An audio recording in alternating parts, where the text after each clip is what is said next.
एक संत के मुख से सुना था, बैलगाड़ी चल रही है और बैलगाड़ी के पहिए पर मक्खी बैठी है और बहुत फुदक रही है मक्खी की, देखो मेरे चलने से कितनी धूल उड़ रही है। उसे पता ही नहीं है, उसे खबर ही नहीं है। ऐसे ही जीव समझता है देखो मेरे करने से क्या हो गया, मैंने ऐसा किया तो क्या हो गया, मैं ऐसा न करता तो क्या न होता। फिर जीव बेचारा जानता नहीं ये तो सब काल चक्र घूम रहा है।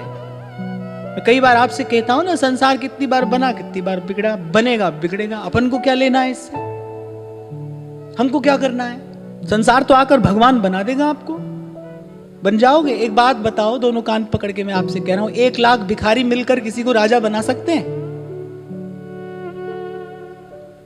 जो व्यक्ति बेचारा संसार के सुख के लिए मारा मारा भटक रहा है, ऐसे ऐसे 1000, 10,000, 50,000, 1 लाख आदमियों की भीड़ ने आकर तुमको भगवान बना दिया, तुम भगवान बन गए?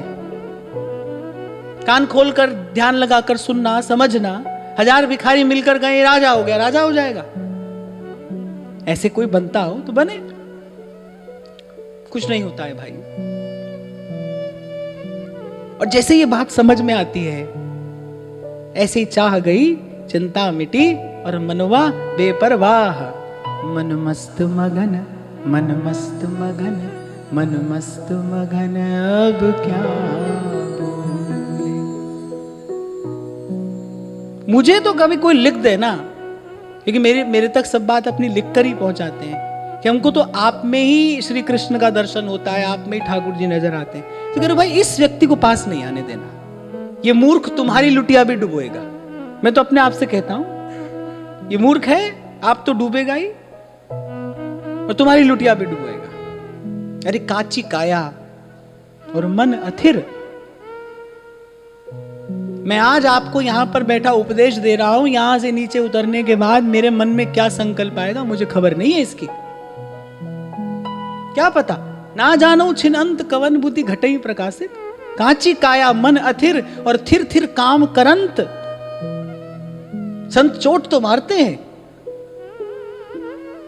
पर भ्रम का कोट हटाने के लिए चोट मारते हैं। कह रहे तब ही जीव निधरक फिरत। तुम्हारे देख देख कर काल हंसता है।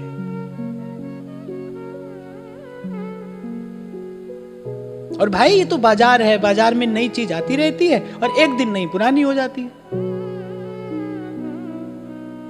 ये तो बाजार लगा है, बाहर तो बाजार है, नई चीज आएगी और हर नई चीज एक दिन पुरानी हो जाएगी, फिर नई आएगी, फिर पुरानी हो जाएगी। और मैं तो एक और बात भी देखता हूं भाई कि व्यवहार में ना एक स्वतः स्फूर्त प्रतिस्पर्धा होती है।